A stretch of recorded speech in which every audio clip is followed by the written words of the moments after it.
Olá, sejam todos bem-vindos aqui, dando início ao nosso painel para discutir aqui o papel do setor financeiro na agenda ESG, depois aqui de um painel incrível que discutiu carreira aqui com mulheres sensacionais, aqui moderado pela minha amiga Ana Siqueira. Foi muito bacana poder ver como esse assunto evoluiu, as experiências, né, de grandes mulheres aqui executivas, citando como é que elas conseguiram de fato se posicionar aqui num mundo que a gente sabe é muito machista quando se trata de carreira, ouvindo questões relacionadas à maternidade. Foi realmente sensacional. E neste painel aqui, a gente vai trazer aqui um debate também super interessante sobre um tema que acho que está dentro de todos os setores hoje da sociedade, no mundo empresarial, que é a presença de aspectos ambientais, sociais e de governança, e como os jovens, né, que estão entrando no mercado de trabalho, eventualmente podem se conectar com esse assunto que gera grandes oportunidades. E falando aqui de grandes oportunidades, eu vou ter a satisfação aqui de conduzir um pouco desse debate com pessoas ilustres aqui do mercado financeiro, do mundo empresarial aqui no Brasil, né? Sônia Favaretto, Marina Cansado e o amigo também Carlos Takahashi, o Kaká, para a gente fazer aqui um debate super interessante. Eu separei aqui algumas perguntas que eu acho que vão dar um pouco uma amplitude sobre esse tema aqui que é bastante sensacional. Eu vou fazer apenas uma brevíssima introdução para uma contextualização, depois a gente, obviamente, vai ouvir as nossas estrelas aqui desse painel. Eu começo dizendo, quer dizer, se a gente não caiu de paraquedas no mundo aqui em 2021, depois dessa triste sequência da pandemia, com os números que a gente viu atingindo 500 mil mortes, perdemos 500 mil compatriotas aqui ultimamente, mas eu acho que a gente tem aspectos positivos que a gente tira dessa grande crise. Tá? O primeiro deles é que essa dimensão aqui do social, essa dimensão do ambiental, ela entrou no mundo empresarial de tal maneira que hoje o desafio dos grandes executivos é de fato conciliar, né, o aspecto de você tocar um negócio, de seguir dando lucro para sua empresa, de crescendo, de gerando empregos, mas também de dar respostas para tudo que a gente viu aqui desses avanços, dessas pautas, que até outro dia, eu sei que o pessoal aqui do painel conhece bem essa história, né? A gente dizia que era uma pegada um pouco mais de nicho, e hoje a gente usa a expressão aqui, né? Ganhou o mundo, virou mainstream, né? O papel aqui do ESG. Então, o nosso painel vai pegar um pouco desse recorte, dessa discussão aqui, de como o setor financeiro tem se posicionado em todas essas questões, né? E, obviamente, que a gente vai dar um relevo muito grande para a pauta de diversidade, que eu acho que transita em todos esses aspectos aqui que a gente citou, né? Tanto no lado da governança e principalmente aqui do lado social da discussão. Eu vou fazer uma rodada aqui, né, num painel estrelado, e vou deixar que os nossos próprios convidados aqui façam um pouco da própria apresentação, mas com uma pergunta aqui que vai trazer a riqueza aqui para o nosso painel. Quer dizer, como cada um de vocês se conectaram, né, com esse tema do ESG, se vocês pudessem comentar rapidamente como se deu essa conexão e contar um pouquinho também sobre a história de vocês aqui dentro do assunto. Eu acho que eu queria começar aqui o nosso bate-papo convidando a Sônia Favaretto para fazer seus primeiros comentários. Seja bem-vinda, Sônia. Obrigada, Fábio. Que legal estar aqui com o Kaká, com Marina, com você. Sempre bom, né? Essas conexões são ótimas. Também dá um oi para a Carol Cavenaghi, maravilhoso esse fórum. Fim for X, sou fã total. Então, primeiro, muito bacana estar com vocês e todo mundo que está ouvindo a gente. Então, eu sou jornalista, né? Eu sou comunicadora de formação. Eu tenho aí mais de 20 anos de executiva. O ano passado fiz migração de carreira. Hoje eu sou conselheira de administração e várias outras atividades. Mas eu digo que eu só me tornei uma profissional de sustentabilidade porque eu sou de comunicação. Esse é um caminho muito claro para mim. Essa é uma agenda, como você bem disse, né, Fábio, que hoje está totalmente em voga, mas ela precisa de muita comunicação, né? O que a gente está falando quando fala em ESG? Então, tenho muito essa clareza desse meu caminho. Começo quando eu ganho 2 presentes na vida. O primeiro, quando eu assumi a Fundação Bank Boston como head, há muitos anos atrás, ainda esse tema não estava tão em voga e as fundações lideravam muito essa agenda ESG, então eu entrei nesse caminho lá atrás, e depois o segundo presente foi quando o Itaú adquiriu o Bank Boston. Aquisição é sempre complicado, né? Eu passei por 6 na minha carreira, liderando sempre áreas de comunicação, mas aí eu tive a oportunidade de criar a área de sustentabilidade no Itaú, e que até então era a Fundação Itaú Social que cuidava desses temas. Então foram esses 2 presentes que me fizeram entrar 100% na agenda, e estou nela há um bom tempo, e com muita alegria o que consolidou para mim esse caminho foi ter sido reconhecida pelo Pacto Global da ONU em 2016 como uma das 10 pessoas do mundo que trabalham aí pelo avanço dos Objetivos de Desenvolvimento Sustentável. Hoje o Brasil é o país que tem mais pioneiros em todas as edições. Então, um pouco dessa minha trajetória aí, entre presentes e comunicações, foi assim que eu entrei nessa área apaixonante. Sensacional, Sônia, ouvir essa trajetória aqui de uma grande comunicadora, né, que eu admiro muito e tento me inspirar. Depois, se eu não conseguir conduzir aqui a contento, você puxa a minha orelha, viu, Sônia? Nessa mesma toada, eu queria convidar aqui a Marina, que também tem uma história muito incrível, eu acho que de conexão aqui também com esse tema, que vem de longa estrada, apesar de ser muito jovem, mas que tem uma experiência aqui extraordinária. Marina, como é que você se conectou com esse tema e qual a história que você conta pra gente?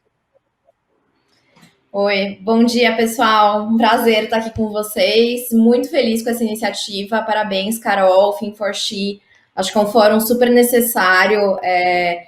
Várias redes, eventos foram super importantes na minha trajetória. Então, estou muito feliz aqui de trazer um pouquinho da minha história e experiência para vocês hoje.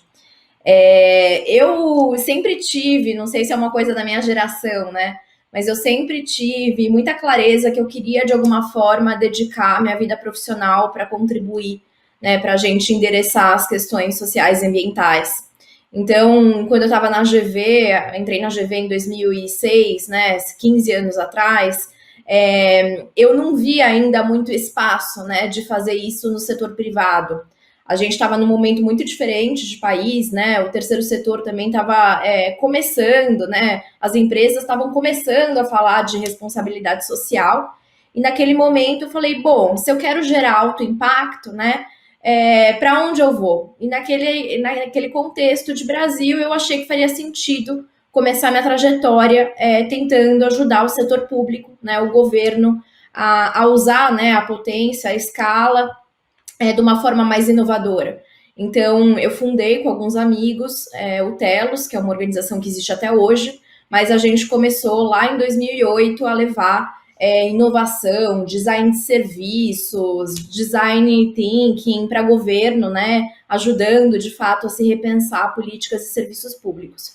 Isso me deu uma visibilidade, uma compreensão de Brasil super profunda.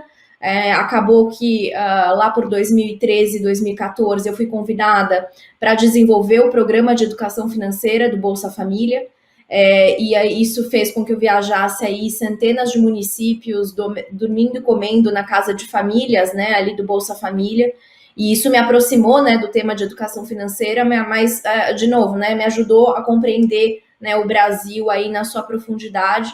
E ficou muito claro para mim, né, que por mais que o capital filantrópico e o capital governamental sejam muito importantes, não tem como a gente fazer face, né, aos desafios complexos que a gente está vivendo e que tem prazo, né, a gente está nessa década decisiva, na década da ação, sem o capital privado, né, seja ele por meio das empresas, seja ele, né, como capital de investimento aí no mercado financeiro. E aí eu comecei a me questionar, né? Será que tem espaço para fazer essa transformação, né? Para a qual eu quero contribuir por meio do mercado financeiro? Com empresas eu já vinha trabalhando um pouco, né? Eu sou muito próxima desse universo de famílias empresárias, então, de alguma forma, eu já vinha tentando ajudar grandes famílias brasileiras a pensarem esses temas, né? Como acionistas ou nas suas empresas, fundações. Mas acho que ficou muito claro para mim que a gente está num momento em que a gente precisa redirecionar, né, os fluxos de capital para aqueles investimentos que de fato vão nos levar mais perto de um futuro sustentável. E aí eu resolvi dar uma volta ao mundo e entender, né, aprofundar nesse movimento de ESG, nesse movimento de impacto, que já era um universo que eu era mais próxima, e me deparei, né, principalmente na Europa, mas também um pouco nos Estados Unidos, com experiências, players, com nível de maturidade, né, que eu não imaginava, né, dessa transformação que já estava acontecendo no mercado financeiro. E aí, aos poucos, eu fui querendo trazer isso um pouco para o Brasil. E acho que o ano passado, né, antes da pandemia, acabei realizando um evento, que foi também um empreendimento, assim, acho que ficou muito claro para mim, sabe? Eu queria trazer um pouco do que eu vi no mundo para o público brasileiro. Então, dei de louca e organizei esse evento, que foi em fevereiro. Então, para muita gente, foi o último evento, né, que foram antes da pandemia. E foi um grande marco, né? Porque acho que eu consegui trazer atores relevantes, né, do mercado financeiro, de investidores, né, institucionais ou de family offices, para esse espaço de falar, olha, está na hora da gente convergir e, de fato, né, trabalhar aí para um sistema financeiro, o mercado financeiro mais alinhado com a Agenda 2030 e com esse futuro que a gente quer construir. E aí acabei, né, recebendo o convite para vir para a XP. Estou há um ano aqui, e aí depois eu conto mais sobre isso. Sensacional, Marina.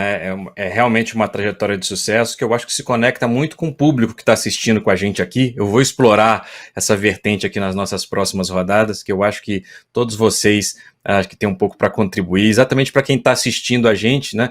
Imaginar como é que eles podem efetivamente ter um posicionamento mais forte aqui dentro do mercado de trabalho e dentro dessa agenda que hoje está dominando aqui o mundo empresarial. E para trazer aqui também, acho que um pouco dessa visão, colocando nosso amigo Carlos Takahashi aqui na conversa, para ele contar também como é que ele se conectou com o tema. Ele trabalha numa instituição que hoje também tem uma posição de protagonista no mundo inteiro sobre isso. Eu queria, Kaká, te passar a palavra, né? Se pudesse comentar um pouco sobre a sua experiência e como é que você se conectou com esse tema. Legal, obrigado, Fábio. Bom dia, prazer estar com vocês todas e todos, né? Prazer estar aí nesse painel de novo com Marina, com Sônia, né? Sempre pessoas muito inspiradoras para todos nós, né? E eu vou talvez falar um pouco, começar por aí, né? A minha história, né? Eu tive uma história de 40 anos de Banco do Brasil, numa única empresa, não é? Comecei com 14 anos no banco, como menor aprendiz, e talvez a conexão com esse mundo tenha acontecido de uma forma inspiracional mesmo, de você encontrando pessoas que te inspiram e te fazem ver as coisas com outro olhar, né? Então, seguramente, encontrar pessoas e aí ouvindo todas as histórias que a Marina, né, nos contou, que a Sônia também nos contou da sua trajetória, mostra que são essas pessoas que nós encontramos que vão nos moldando. Mas, efetivamente, a conexão do tema com o mercado financeiro acontece lá perto de 2008, 2009, né, e quando eu também encontrei por várias vezes a Sônia, né, em eventos do PRI, mundo afora, quando isso ainda já estava de alguma forma ganhando visibilidade no exterior, mas aqui ainda a gente estava engateando um bocado, mas tinha aí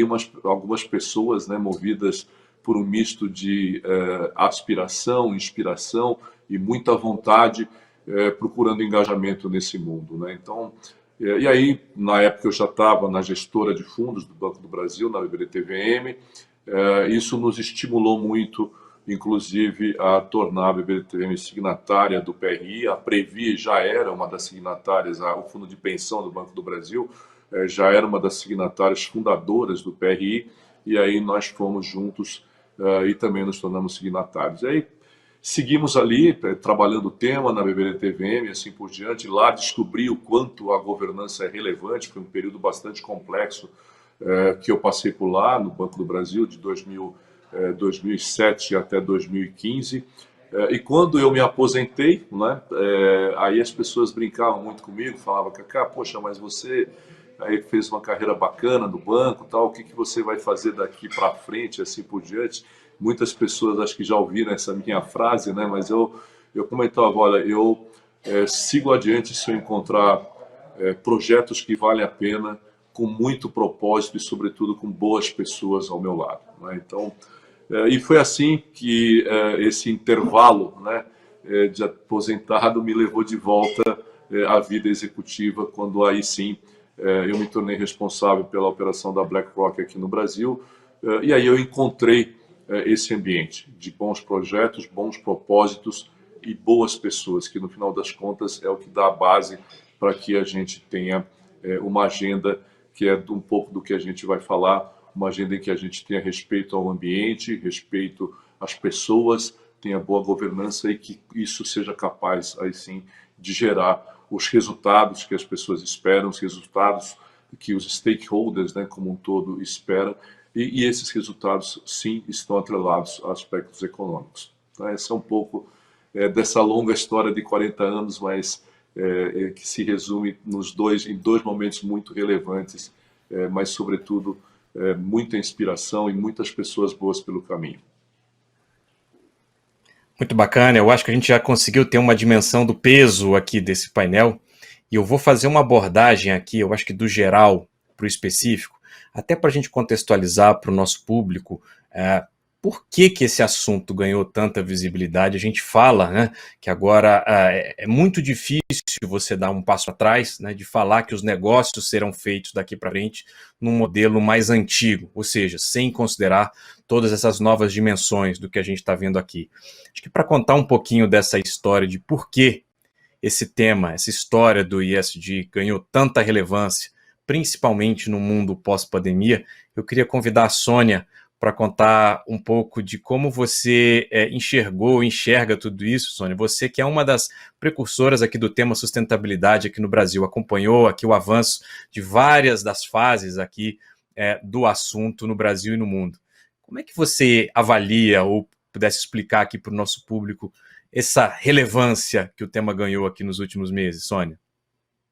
Legal, Fábio. Você sabe que eu tenho dito que ESG é a sigla mais famosa das galáxias, né? Quer dizer, não tem por onde. E que bom, né? E que bom que isso está acontecendo. Eu acho que a primeira questão é que não é um tema novo, né? Já foi colocado aqui pelo Kaká, pela Marina. A gente já trabalha nessa área há décadas, né? Desde quando a pessoa falava, você trabalha no que mesmo? Sustentabilidade? O que você faz? Então, a gente já passou dessa fase, que bom, e eu acho que quando a gente fala de uma mudança de modelo, né, de mindset, que é o que a gente fala quando se refere a essa agenda, isso, é um caminho, é uma jornada. Eu digo que ninguém vai dormir e acordar sustentável, né? Na essência, o que a gente está falando é de transformar um modelo que é puramente econômico, financeiro, e que funcionou, né, pelos últimos 50 anos, para um modelo que considera questões ambientais e sociais, porque é inevitável, né? Então, assim, primeiro, não é um tema novo. Agora, claramente, eu percebo que de uns 5 anos para cá, quando eu ainda era diretora de sustentabilidade na B3, fiquei lá por 10 anos, 10 ótimos anos, eu já percebi aí como bolsa e também uma empresa listada, o aumento do interesse do investidor. Era claro, assim, a gente tinha muito mais pedidos de reuniões por semana. De 5 anos para cá, agora já estamos em 2021, talvez uns 6 anos, foi claro para mim esse movimento que vinha mais forte. Eu estou aqui, né, falando Padre Nosso para o Vigário, com 2 representantes aí de investidores, mas enfim, a gente já percebia isso. E agora, o ano passado, a gente teve 3 fatos emblemáticos, né? Primeiro, e claramente o Kaká vai falar disso, né, a carta da BlackRock, do Larry Fink, em 2020 foi uma carta divisora de águas. Todo começo de ano a BlackRock envia essas cartas, né, ao presidente mundial, aos presidentes das empresas onde eles investem ou pretendem investir. E aí, o ano passado, a BlackRock disse que sustentabilidade se tornaria o padrão de investimento da casa. Eu não vou me deter, óbvio, porque é o Kaká que tem essa narrativa, mas para o movimento de sustentabilidade isso foi fenomenal, né? A gente fala, puxa, uma BlackRock, que é a maior gestora de recursos do mundo, está dizendo que sustentabilidade vai ser definidora para alocação de recurso. Isso foi fundamental. Depois a gente teve o relatório de riscos de Davos, que é publicado sempre uma semana antes do encontro, né, o relatório de riscos do Fórum Econômico Mundial, melhor dizendo, publicado uma semana antes de Davos, que pela primeira vez na história desse relatório, que tem mais de uma década, identificou que os riscos ambientais eram os principais riscos sinalizados pelos entrevistados para a próxima década. Então, dos 5 principais riscos em termos de probabilidade, 5 eram ambientais, e em termos de impacto, dos 5 principais, 4 eram ambientais. Então, isso em 2020 já trouxe um movimento forte, que já tinha vindo até do final de 2019, da Business Roundtable, organização americana de CEOs, que disse que ia mudar a condução das suas empresas para considerar propósito. Então, a gente teve esses 3 fatos já movimentando o cenário e nos dando, né, a nós, especialistas em sustentabilidade, muita alegria, muita esperança de que a gente pudesse trazer esse tema mais para o dia a dia, mais para o mainstream, como você falou, Fábio. Aí a gente teve pandemia, né, como ainda temos, e é uma heresia, né, falar de lado bom da pandemia, mas fato é que pela dor a gente percebeu que não dá para separar o mundo em caixinhas. Uma questão de saúde social relacionada ao meio ambiente colocou a economia em lockdown, né? Então a gente teve todos os movimentos de 2020, então eu somo assim, né, para contar um pouco por quê e já entro na relevância, né? A gente já tinha esses fatos que eu falei, aí o investidor já vinha vindo, e esse termo ESG vem desse mundo financeiro, né? A terminologia é fatores ESG na decisão de investimento, na alocação de capital, então veio desse mundo. E ele é mais cool, né? Ele é mais rápido, ele é mais simples de falar do que sustentabilidade, mas eu queria aproveitar este painel para dizer que, na essência, estamos falando da mesma coisa, né? É claro que a gente pode ser um pouco mais específico aqui e ali, mas é a mesma lógica, né? O ESG e a sustentabilidade. Então, né, a gente ouve, ESG é a evolução da sustentabilidade. Vamos combinar? Não. Estamos falando da mesma coisa. E por que é tão relevante? E por que isso aconteceu além destes movimentos? Acho que está claro que, assim, os riscos estão se materializando, né? Desastres ambientais, crises sociais, fazem a empresa perder valor em bolsa, reputação vai para o pé, redes sociais não perdoam. Então, assim, materialização de risco está dando errado para quem não está olhando essa agenda ESG. Perto disso, a gente tem o quê? Novos negócios, novas oportunidades surgindo, né? Dia sim, dia também, a gente tem uma operação de Green Bonds, Social Bonds, Sustainability Linked Bonds, ou seja, a gente tem mercados sendo bem-sucedidos, aí fundos, enfim, uma série de oportunidades relacionadas à agenda ESG, né? Então, eu entendo que dessa forma, o tema entrou no radar dos tomadores de decisão. Eu nunca vi tanto CEO vindo a público, como foi o ano passado, se comprometer com essa agenda, né? E a gente precisa da liderança engajada e tomando posição. Então, vejo esse movimento desta forma. Tem um ponto das novas gerações, né? Marina falou muito da trajetória dela, ela é um emblema dessa nova geração que se posiciona, que quer propósito, que não quer um mundo como ele vinha vindo, né? Então, sem dúvida, essa nova geração também fortalece muito. E a gente tem aí, então, o ESG com todo esse posicionamento, né, com toda essa visibilidade, e aí eu tenho assim, eu gosto muito de uma frase do Victor Hugo que diz assim, nada é mais poderoso do que uma ideia cujo tempo chegou, e eu não tenho a mínima dúvida de que o tempo de transformarmos um modelo econômico, considerando questões sociais e ambientais, chegou. E é por isso, para finalizar aqui, que eu uso muito nas minhas postagens a hashtag Vivi para Ver, né? Vivi para ver este momento acontecer. Então, até quero já falar, né? Eu uso muito as redes sociais, porque eu acho que a gente tem que espregar, a gente tem que trazer esse tema. Então, quem quiser, eu estou no Sustentabilidade by Me no Instagram, e lá eu uso muito. Vivi para ver. Vivemos para ver esse momento acontecer, né? Fábio, Cacá e Marina. Sensacional, Sônia, esse depoimento aqui de que o momento chegou, né? A gente está vendo aqui todo o avanço dessa pauta, e você acho que deu um panorama muito bom, né, de um assunto que não é novo, mas que ganhou aí uma visibilidade maior por alguns drivers, né, do que a gente viu. E eu avalio aqui que colocando mais uma vez aqui a Marina na conversa, né, ela hoje está dentro de uma instituição, não a maior do Brasil, certamente ali é um grande protagonista do mundo financeiro, né? Eu queria, Marina, eu tenho acompanhado aqui, né, essa famosa jornada que vocês têm empreendido aí para, de fato, colocar o tema na agenda estratégica, né? Eu queria que você comentasse um pouco como como é que a XP tem tratado todo esse assunto? A gente viu no painel passado um pouco dessa colocação aqui do protagonismo que vocês têm feito, mas eu não queria deixar a oportunidade aqui, deixar passar, de te ouvir sobre isso. Como é que a XP tem enfrentado esse tema, Marina? Não, ótima pergunta, né? Vou me pautar aqui na resposta em alguns pilares, né? Que são aí o DNA da XP, né? Acho que primeiro que a XP nasce, né, como uma escola que depois vai se transformar, né, nesse grupo financeiro, mas a educação, né, tá muito no DNA, e a gente entende, né, que para que a gente consiga formar aí uma nova geração, né, de investidores que entendem a importância, né, para o risco, para sua rentabilidade, para a construção do seu portfólio, dos investimentos ESG e de impacto, a gente precisa começar com a educação. Então, acho que a gente tem dedicado aqui muito da nossa energia para produzir conteúdo, né, e conteúdo na linguagem XP, que ela é fácil, acessível, ela é, né, para pessoas com diferentes backgrounds, então esse é um dos nossos compromissos aqui, né, e são conteúdos que são né, de relatórios. A gente tem uma newsletter que a gente manda todo dia de manhã, que é o Café com ESG, que qualquer um de vocês, né, pode ir lá no nosso site e assinar e receber, né, as principais notícias dessa agenda todos os dias de manhã. Temos grandes eventos, né, como foi a Expert ESG, aí um evento de 4 dias totalmente gratuito, que a gente, né, tentou também furar a bolha, né, foram 75 mil pessoas acompanhando esse evento. Então, acho que tem um pilar muito importante de educação, né, e educação tanto do investidor, né, independentemente aí do bolso, né, a gente está falando de diferentes segmentos de investidor, como também das empresas. É realmente, assim, impressionante o tanto de empresas que bate aqui na nossa porta todos os dias, né, pedindo ajuda. Olha, eu quero começar a trilhar esse caminho, por onde eu começo, né, o que vocês têm avaliado, o que é mais relevante aqui para o meu setor, né, então a gente tem feito muito também esse trabalho com as empresas, e com toda a nossa rede, né, de escritórios e assessores, né, a XP está em todos os cantinhos do Brasil, por meio, né, dos assessores e dos escritórios. Então a gente entende que a gente tem um papel muito importante também, né, em mostrar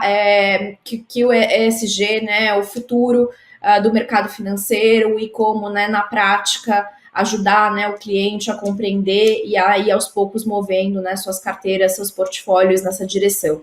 Então acho que a educação é o primeiro pilar. Tem um segundo pilar que é muito importante, né, e é um dos grandes desafios, que são produtos, né? Então, como a gente oferece para o investidor, né? De novo, não só aquele multimilionário, mas, né, qualquer tamanho aí de investidor, boas oportunidades, né, de investir com esse olhar. E aí a gente tem trabalhado muito aqui nessa direção. Nosso sonho é se tornar aí uma das maiores plataformas de investimentos sustentáveis do mundo. E a gente tem todo um time aqui trabalhando, né, para selecionar produtos, fundos, estratégias, ou participar aí das emissões de títulos verdes, para aos poucos, né, a gente expandindo e tornar possível, né, ter um portfólio completo, alinhado, né, à visão de mundo e aos valores do cliente, né, aí de forma com retornos competitivos, né, sem perder rentabilidade. Acho que assim, o meu sonho é que, né, cada cliente olhe para o seu portfólio e veja suas preocupações, né, suas intenções para o futuro refletidas ali. E por isso a gente tem apostado muito, né, nesse viés temático.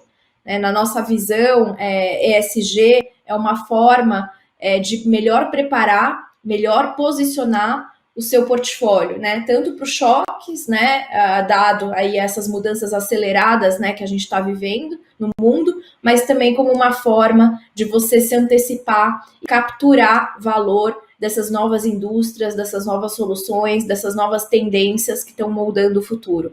Então, para a gente, a ESG é igual a um portfólio mais bem posicionado e preparado para o futuro, que vai, né, ser capaz de entregar aí retornos superiores para o nível de risco e fazer, de fato, né, um gerenciamento de risco mais completo, mais sistêmico, mais real, de fato, obviamente, né, possibilitar esse alinhamento entre visão de mundo, né, e escolha de alocação. Então, acho que esse é o segundo pilar, né, produtos. E o terceiro, né, toda a estrutura de governança, de cultura, que a gente precisa ter como instituição para conseguir entregar, né, esses dois pilares. Então, acho que tem um trabalho aqui importante, né, de diversidade, de inclusão, de, né, fomentar aqui as lideranças femininas, mas, né, não são só com as mulheres que a gente está trabalhando, a gente está trabalhando, né, com outros grupos em termos de inclusão, rever nossa governança, né, acho que tem um super desafio aí de alinhamento de incentivos, para que a gente consiga virar, né, e acho que a gente está tomando para si esse papel de liderar, né, essa transição aqui no mercado financeiro, pensando aí que a gente, né, atende do varejo ao grande investidor, e acho que a gente quer aí ser protagonista, que tem muito a ver com esse DNA também da XP de estar sempre à frente, né? E então é um pouco isso aqui que a gente tem se dedicado num time majoritariamente feminino, então é muito bom. Acho que eu vivo muito esse aspecto da sororidade, né? Do quanto cada uma de nós dentro do time se apoia, se ajuda, se inspira. Então, acho que o futuro é promissor aqui, estou bem animada. Sensacional, Marina, vou ouvir você falando aqui de sonho, com um quê bastante geracional, né? Quer dizer, a gente tem aqui um grupo de jovens que está querendo efetivamente olhar, né, até as suas finanças pessoais, refletindo seus posicionamentos, seus ideais, né? E isso é um grande desafio para a indústria financeira, um grande desafio. E eu estou sempre de olho no relógio aqui.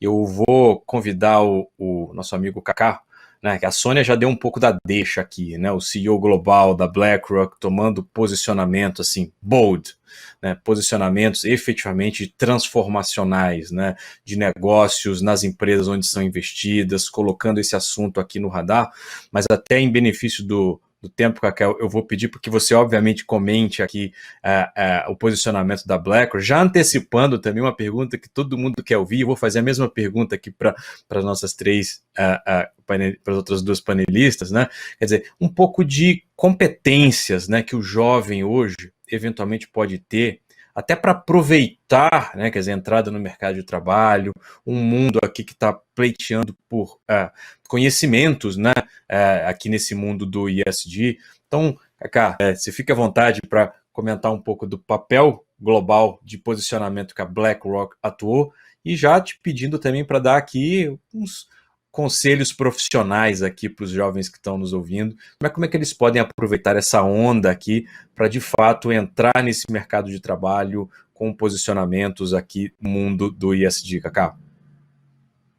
Não, legal. Bom, a Sônia falou um pouquinho, né, das famosas cartas, né, do Larry Fink, mas eu acho que é importante também comentar que, apesar das cartas do nosso fundador, né, e presidente, né, o Larry Fink, ter adquirido mais visibilidade nos últimos anos, né, essa ação não começa de hoje, né, e falando um pouco sobre a BlackRock escolheu, desde a sua fundação, ser puramente uma gestora de recursos de terceiros, portanto, ter uma postura fiduciária com relação aos investimentos e, ao mesmo tempo, trabalhar no sentido de auxiliar as pessoas a conquistarem o bem-estar financeiro no longo prazo. Então, essas duas perspectivas, a de ajudar as pessoas a conquistarem o seu bem-estar financeiro e no longo prazo, fazem parte, obviamente, das primeiras visões que são muito conectadas com a agenda de sustentabilidade, com a agenda de ESG, como a Sônia falou, é a mesma agenda, né, nós estamos falando da mesma coisa.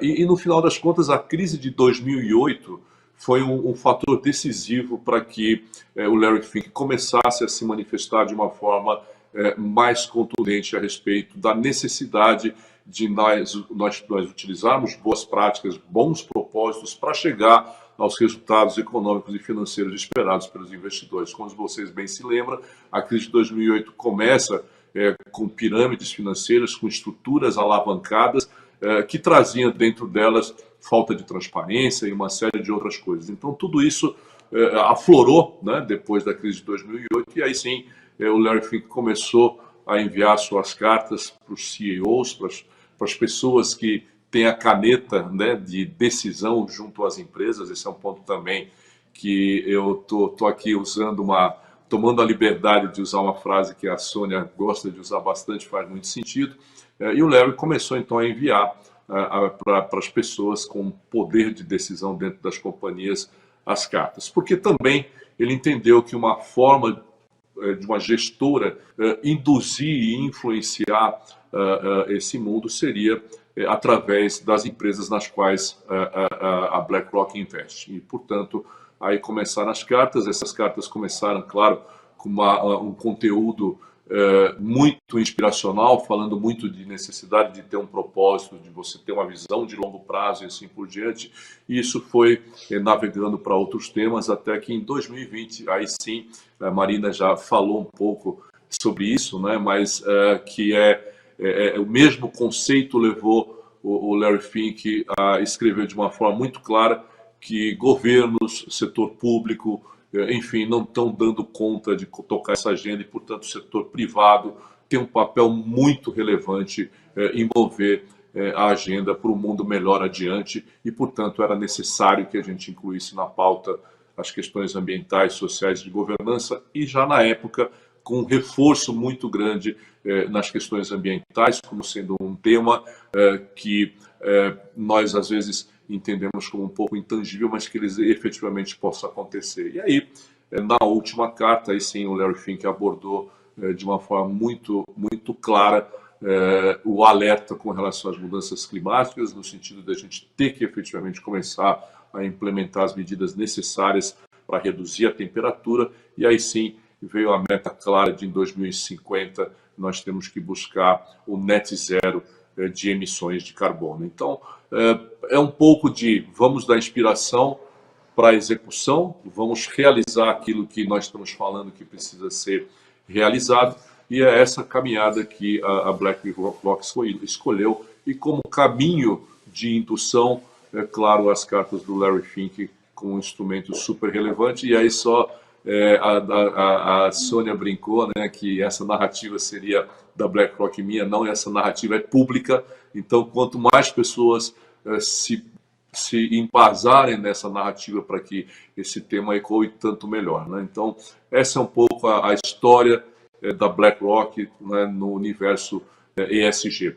E aí, falando, né, complementando um pouco o que você falou, né, Fábio, sobre o que nós faríamos para as pessoas, né? Eu acho que, e aí só fazendo um outro ponto, né, no campo da governança, a BlackRock, por participar em várias empresas, ainda que ela não seja uma acionista majoritária, ela tem participações em inúmeras empresas, e isso faz com que ela tenha a capacidade de, como eu falei, de induzir, de influenciar essas empresas a caminharem para as melhores práticas, né?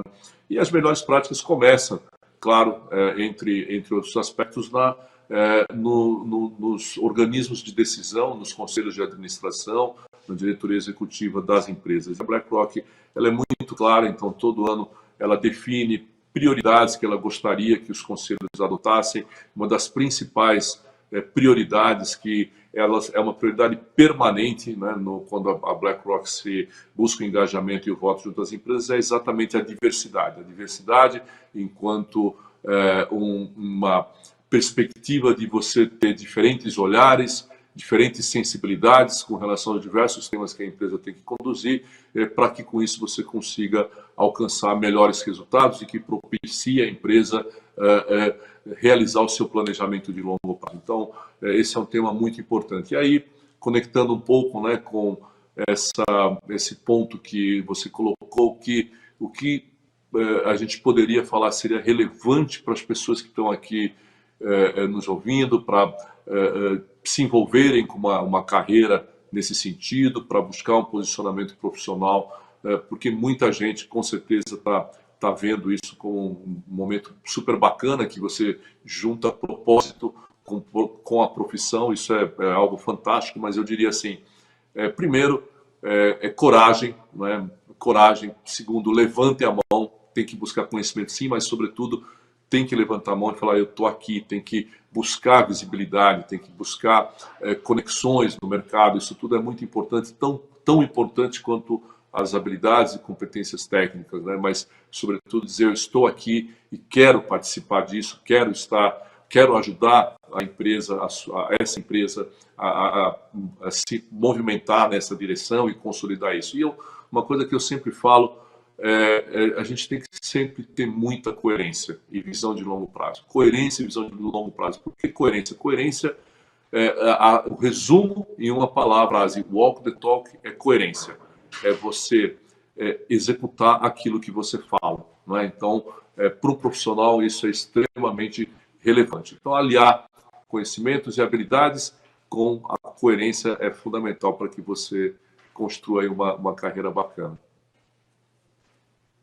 Sensacional, Kaká, você deixando aqui um pouco essa visão aqui de você aliar, né, o caminho profissional com seus ideais, com seu propósito, é muito do que a gente está vendo hoje aqui no mercado, e eu vou seguir nessa mesma linha, né, de como é que a gente um jovem poderia aproveitar um pouco esses grandes desafios que estão sendo colocados aqui no mundo empresarial, né? Eu tenho participado de vários debates assim com associações de empresas, né? E a grande pergunta é, né, como a gente consegue incorporar isso no nosso dia a dia? Precisa de gente, eles precisam de capacitação e precisam, obviamente, de liderança, tá?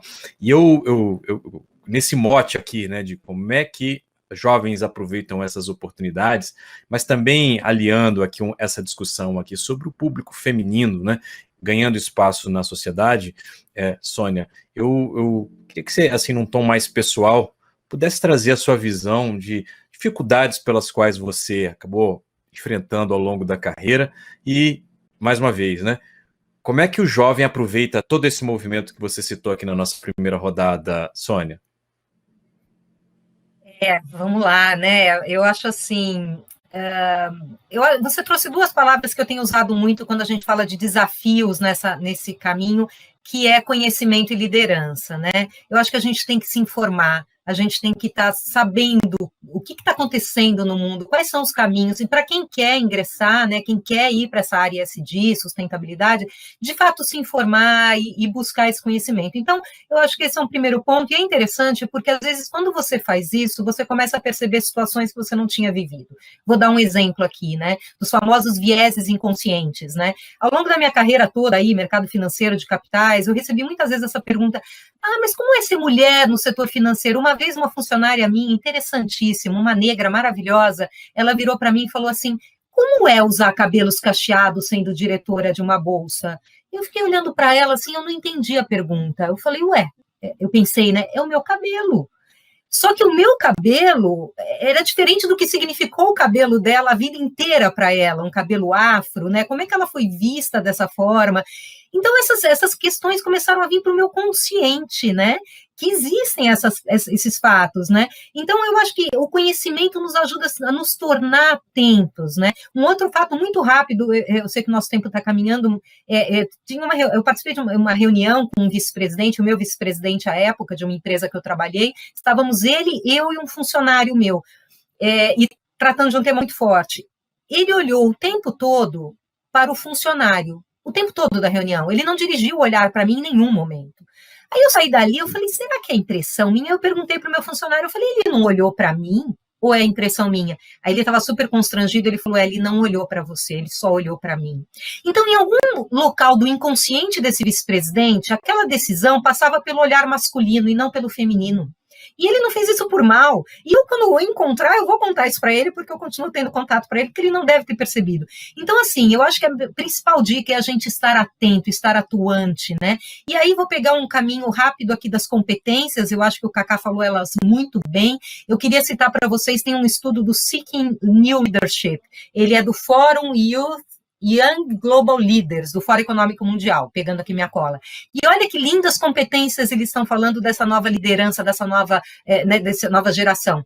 Emoção e intuição, intelecto e percepção, missão e propósito, inclusão de stakeholders e tecnologia e inovação. Então, o mundo mudou. Eu acho que a dica que eu dou, e vocês jovens, né, que estão nos assistindo, estão fazendo essa mudança. Então, sejam atores, estejam envolvidos, e aí minha última dica, e usando o Kaká como protagonista, humildade. Né? A agenda da sustentabilidade não combina com ego, com pioneirismo, com protagonismo, não é disso que a gente está falando, e o Kaká para mim é um exemplo. Quem vocês conhecem, que gosta de ser chamado pelo apelido total. Não, ele é o Kaká, ele é o presidente da BlackRock Nacional, né, Brasil. Fez uma carreira incrível, encontrei com ele, como ele falou, ao longo do, né, pelo mundo inteiro. E ele sempre foi uma pessoa acessível, aberta e humilde, né, na melhor acepção da palavra. Então, assim, a gente não precisa de agendas e para crescer de jeito nenhum. Acho que a gente tem que ser cada vez mais ser humano, e acho que a pandemia nos levou para esse caminho, graças a Deus. Daqui a pouco passa um gato aqui, toca a furadeira do vizinho, né, o filho grita, e é isso, vamos ser seres humanos antes de tudo. Excelente, Sônia, muito bom, fazendo a conexão aqui com a fala anterior do Kaká, você trazendo um pouco aqui as emoções aqui também, né, guiando um pouco os caminhos profissionais aqui dos jovens se posicionando e colocando essa mesma pergunta para Marina, né? Marina, você falou aqui no seu depoimento muito de propósito, logo cedo no início da sua carreira, fatores que acabaram te motivando, né? Eu queria pegar um pouco desse gancho também, né? Você está numa posição privilegiada aqui de enxergando tudo isso acontecendo numa grande empresa, né? Falando do que te levou, dos fatores motivacionais, você já citou um pouco disso, mas usando isso como um espelho para o jovem aqui, também para olhar competência, né? Quer dizer, como é que foi para você esse caminho aqui de XP? Como é que foi a experiência de liderar aqui um time grande de mulheres, você citou aqui anteriormente, e trazendo essa pauta das competências aqui para um jovem que está entrando um pouco nesse mercado? Marina? Então, eu acho que, como eu disse no começo, né, eu sempre me movi com essa ideia de estar a serviço, né, onde eu posso contribuir mais para o mundo. E eu acho que essa é uma provocação, assim, que eu deixo, né, acho que quanto mais a gente pensar onde a gente pode ser útil para o mundo, mais a vida vai, né, levando a gente a entender aquelas lacunas ou aqueles espaços em que a gente pode, né, com os recursos que a gente tem, com os talentos que a gente tem, fazer uma diferença. E quando a gente olha para a realidade, né, tem milhões de problemas, né, a serem resolvidos, endereçados. Então, uma dica, né, que eu daria para o jovem é pensar, né, que problema que eu quero resolver, né? Eu quero contribuir para quê nesse planeta? E a partir disso, né, muitas oportunidades vão surgir, ou você vai entender, né, no que se aprofundar, ou que tipo de empresa procurar, ou você vai ver que, né, é uma necessidade que não está sendo endereçada, e aí tem uma super oportunidade para empreender, ou buscar, né, alguém que está começando a empreender e a resolver aquele desafio. Mas eu acho que cada vez mais, né, a gente precisa ser melhor para o mundo, né? E acho que é um pouco essa, inclusive, a pegada, né, do sistema B, do capitalismo consciente. São empresas, né, e por tabela pessoas que querem ali estar a serviço e entender onde elas podem, né, exercer mais impacto, gerar mais impacto a partir, né, dos recursos que elas têm. E aí eu acho que eu diria outras 3 competências que eu acho que foram super importantes para mim, competências / né, acho que experiências. Uma é de se expor, né, e de ir para a realidade, né, do mundo. Acho que o que eu contei, né, a experiência que eu tive com os beneficiárias do Bolsa Família, de ir na casa delas, de ir, assim, nos menores municípios do Brasil, mais desestruturados, de fato essa empatia, né, para entender os desafios da realidade, não só, né, do ponto de vista intelectual, mas do ponto de vista emocional, né, como a Sônia bem colocou. Acho que esse é um ponto. Acho que o segundo ponto é que a realidade é cada vez, né, mais sistêmica, as coisas estão todas conectadas. Então, acho que eu também sempre busquei, sabe, conhecer de vários temas, em várias áreas do conhecimento e etc. E eu acho que isso é muito importante, né, não ficar focado em só estudar algo ali do mercado financeiro, mas quanto mais você tem essa compreensão de mundo, mais você vai fazer conexões, né, que outras pessoas não fariam, e isso vai te dar, né, uma série de diferenciais. E o terceiro é que a gente precisa começar a aprender a pensar a partir do futuro, né? Acho que a gente olha muito o futuro como o passado se reproduzindo com algumas mudanças. E a gente está num ponto, né, da história da humanidade que é de fato de transição, e a gente tem a capacidade, né, de influenciar né, a criação aí do futuro mais preferido, mais desejável, né? A cada momento a gente tem diferentes cenários de futuro na nossa frente, e o que vai determinar, né, qual deles vai se concretizar é essa convergência de esforços. Então, acho que a gente precisa, e acho que essa nova geração, né, ainda mais, precisa ser capaz, né, de projetar cenários de futuro, olhar como será que vai ser o mundo em 2050, e aí o que eu preciso, né, para ter aquele mundo positivo, aquele futuro positivo em 2050, o que eu preciso começar a fazer hoje, ou onde eu deveria estar trabalhando hoje para garantir que em 2040 a gente chegue em determinado ponto, né, qual que é esse futuro no qual eu quero viver, e dar cor e forma, né, quanto mais clareza a gente vai tendo, né, desse mundo que a gente quer construir, mais assertivo a gente vai sendo aí nas nossas escolhas e na definição aí de onde a gente vai dedicar, né, nosso tempo, que é nosso ativo mais escasso, né? A gente tem uma vida só, pelo menos, né, nesse corpo. Então, eu acho que eu sempre trago esse senso, né, do que de mais efetivo eu posso fazer com ele nesse momento, né, de transição e urgência, que eu acho que é um momento muito especial para se estar vivendo. Sensacional, sensacional, Marina. Eu estou de olho aqui no relógio, a gente tem mais alguns minutos aqui, mas eu queria dar um pouco até de um certo fechamento sobre tudo isso que a gente acabou ouvindo aqui, né, com grandes oportunidades que estão sendo colocadas. A gente falou aqui do jovem tendo oportunidade de se expor um pouco mais, a Marina citou isso, aproveitando aqui os espaços que as empresas têm deixado, estão precisando de gente para tocar esses processos dentro das empresas. É um movimento global. A gente tem algumas perguntas aqui no chat, que a resposta parece um pouco óbvia, mas o óbvio muitas vezes também pode ser dito, né? E eu estou selecionando uma aqui, que eu coloco de maneira aberta, fiquem à vontade aqui para comentar. O pessoal perguntando se o ESG é tendência ou moda, se veio efetivamente para ficar.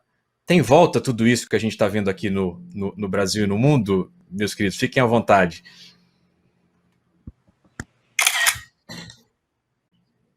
Eu acho que não, assim, de fato, eu acho que o John Elkington, né, eu gosto muito de buscar história. John Elkington, que foi o criador do Triple Bottom Line, né, lá em 1994, né, a questão do social, ambiental e econômica, ele disse: é a primeira vez que vejo a onda vir para ficar e se tornar uma questão dominante. Não tenho dúvida, não é uma onda, é uma mudança de sistema e de modelo. Então, para mim, é isso aí, vivi para ver e veio para ficar. Sensacional. Quer fazer algum comentário na linha das considerações finais? Marina, Cacá?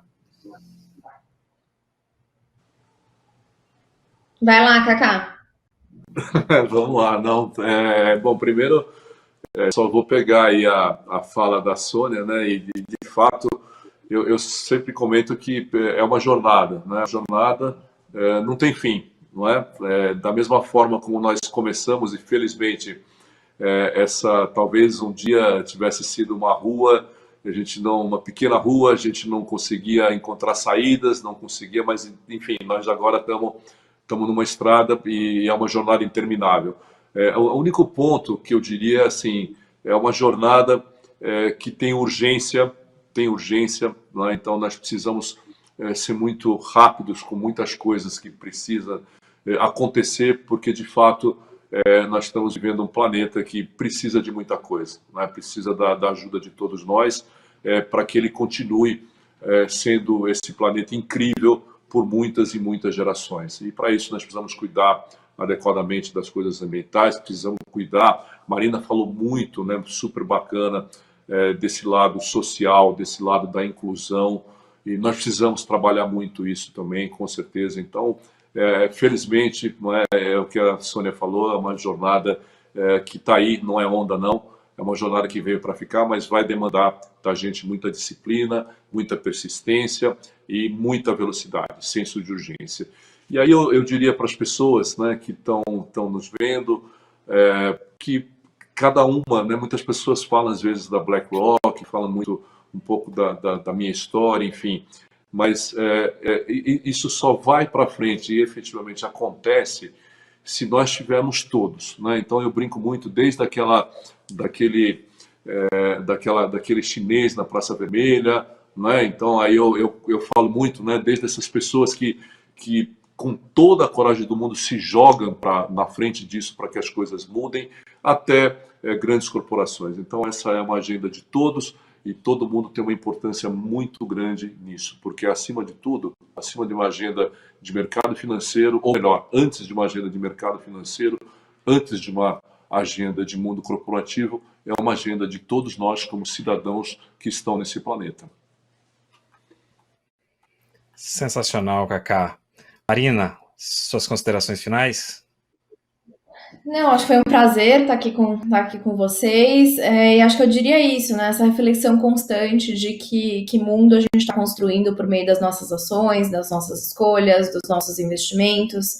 Acho que quando você tem, né, essa pergunta como guia, acho que você consegue descobrir, encontrar caminhos para aliar, né, seus objetivos e necessidades, né, pessoais como indivíduos, e também aí essa contribuição para o coletivo. Muito bacana, pessoal. Eu aproveito aqui também na linha aqui do fechamento, fazendo aqui algumas considerações do que a gente falou sobre competências. A gente teve uma aula aqui. Eu digo que eu sou fã de vocês três, acompanho, consumo, redes sociais, também estou lá dando meus pitacos aqui. E eu me lembro, há uns 4 anos, num tom aqui também de depoimento, eu tive uma conversa com uma grande profissional de tecnologia aqui do Brasil. Ela é CEO do Twitter, aqui a Fiamma Zarif, e ela comentava comigo, falou: Fábio, é sempre importante a gente buscar na nossa carreira os nossos mentores, né, de você se espelhar, de ter as suas referências, do seu desenvolvimento, de tirar dúvida, de pedir conselho. Mas no mundo em tamanha transformação de tecnologia, e a gente aqui no mundo executivo, né, precisando se atualizar de tudo isso, ela me trouxe um conceito da mentoria reversa, que desde então eu tenho utilizado bastante. Quer dizer, tenho os meus grandes mentores profissionais que me ajudaram, e hoje eu busco uma mentoria com os jovens. Quer dizer, eu estou lá para aprender com eles quais são os consumos, tendências, aspectos tecnológicos, e vocês não sabem como isso é importante para oxigenar. Daí eu queria colocar mais uma vez os jovens aqui. Vocês não sabem a força que vocês têm dentro da sociedade, dentro do mundo empresarial. Todo mundo querendo aprender com vocês, enfim, né? E vocês precisam efetivamente se posicionarem como a gente ouviu aqui ao longo desse painel. Com essas palavras aqui eu encerro, deixo um agradecimento, um grande abraço, bom dia, vamos aproveitar o resto do evento. Eu devolvo para a organização. Obrigado, pessoal. Obrigada, tchau, tchau. Obrigado, um abração.